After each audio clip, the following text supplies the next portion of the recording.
Where's Johnson? Guys, index. No. You wanna go fire that at a crane? Nah, actually I'm seeing a potential Gretchen keeper right over there by the crane. Let's go. I'll take this first one on the right. YOLO.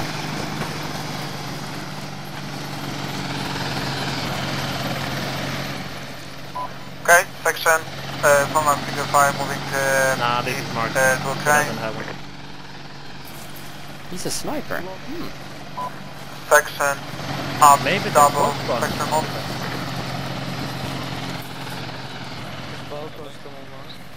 No one is apart from us.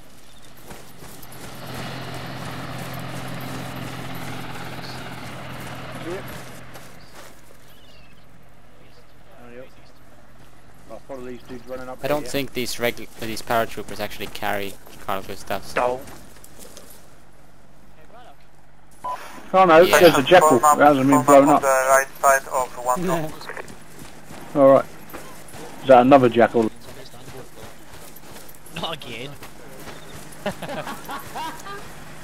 Dudes, we've got a fucking railway track to line us up. Come on. To be fair, it was his flesh pistol last time, but you know, shot me right in the eye. Oh, it's porridge cannon.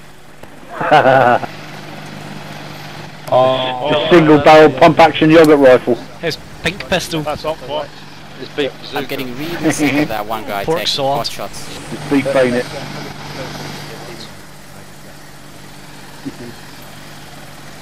How is there still a single guy somewhere? Double wheel porridge gun.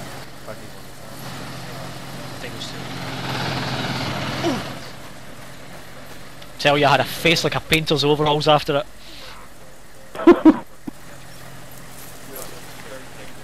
All this smooth talk, it's like a fucking romance novel. I wouldn't say he was gay, but he just occasionally finds himself down on his knees in front of 50 two Shades cops of with Green. with a face like a Chelsea bum.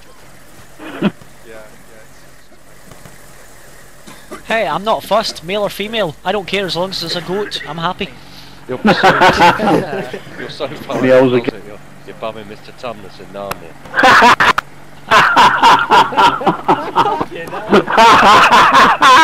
That was cracking. Oh god. Using his scarf to get the pull. There goes the YouTube No, he's got account. that hairy legs, get a handful of that. Yeah, I think I'm going to cut this part out, man. I think there's a lot I need to cut out and leave out. I always wondered what you wanted on Velcro gloves for. So right, you're back in formation. Right, that's what that's close. Yeah, it's...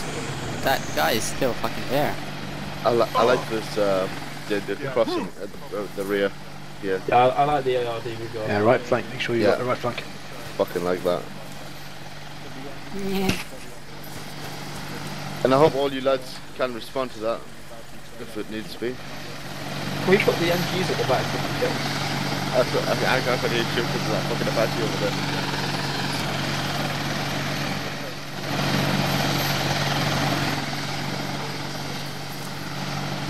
This is beautiful. Lovely.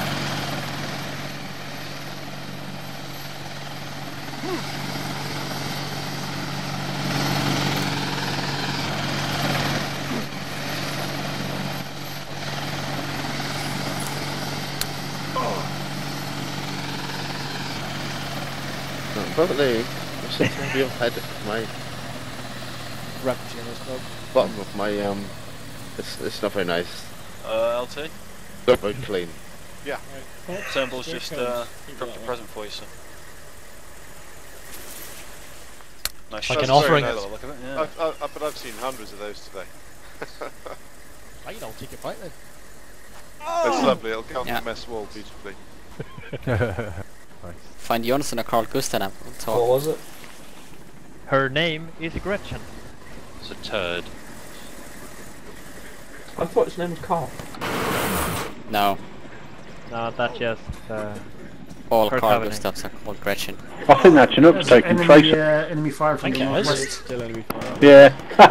So So who cleared over there? Dip on that. My frame rate's just dying. It can't be us because we're over here. So sorry. Guys, strict comms, please. Alright, debrief chance.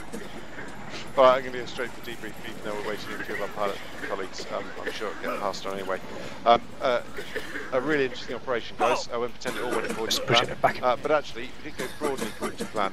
It's really interesting for me, and I was just discussing with Lips and Ellis now, how we appear to kind of have to take our initial wave of casualties, as we did this evening, before we really get ourselves focused and then push on through and complete the objective with fairly minimal casualties from there on in.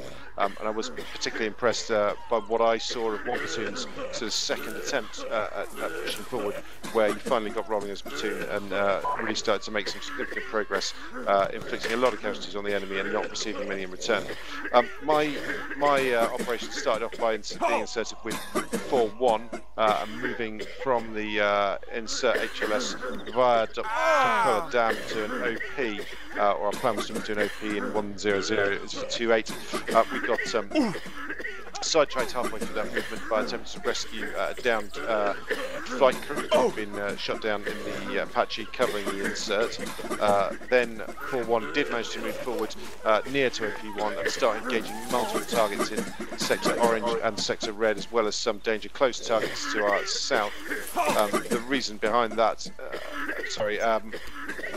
and we then received a considerable amount of mortar fire, presumably from a spotter in the town, directly onto 4-1's OP. Meanwhile, I understand that Echo 2 were assaulting Objective X-ray, and Echo 1 were assaulting and securing Objective Yellow. Echo 2's assault onto X-ray being particularly costly and causing them to hold for considerable time on that location. As a result, Echo 2 eventually took very significant casualties from being zeroed by mortars, once 4-1 had actually moved themselves out of the way of the mortars and round to a second OP about 500 metres southwest of their original one. Following that, I decided that I needed to get round and start to ginger up the main assault, so I took a ground vehicle ride from FSG's Overwatch position right back through CCP Alpha, picked up a load of reinserts from Echo 2, moved all of those into forward CCP, which has been set up by one platoon in grid square 105023. Having reorged the company on that position, set about securing sector orange and then pushing through sector red, one platoon on the right, two platoon on the left, and then through sector red into sector blue, swinging south, swinging through sector blue onto what is now sector green, and finally two platoons securing the eastern side of sector green. I would estimate that we've destroyed between 70 and 120 enemy infantry in this operation. We've taken, I believe, about 20 to 30 evacuable casualties from our company, which is very significant. And overall, it's been a pleasing operation to conduct, although it's gone on slightly long. I would love comments from all of our manoeuvre elements. So should we start with Echo 1? Yes, sir.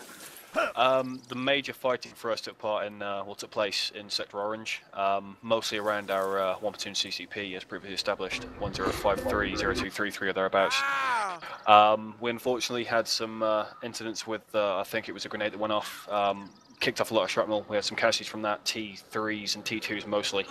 We also had a lot of harsh fighting trying to take a built-up entrenched system in 1049er 0234.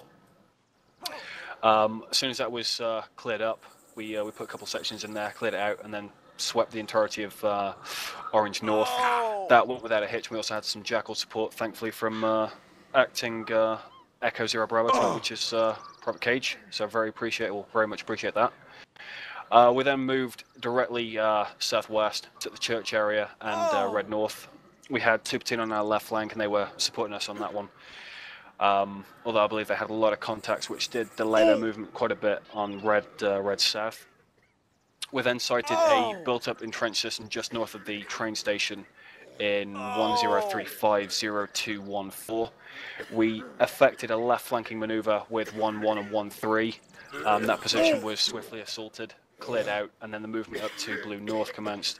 We also observed a lot of contact just south of this, just north of this position. I believe anywhere around up to about a couple of sections worth of enemy infantry were observed and engaged from all three sections. And yeah, I was very, very happy with the section's movements tonight. There's a lot of casualties that we did take around about the platoon CCP. However, they were very professionally dealt with by 16 AMC. I was very happy with the section's movement on those positions, the covering off, the coordination, and just the sheer determination to keep cracking on and keep moving. So I was very, very happy with Echo 1's performance tonight.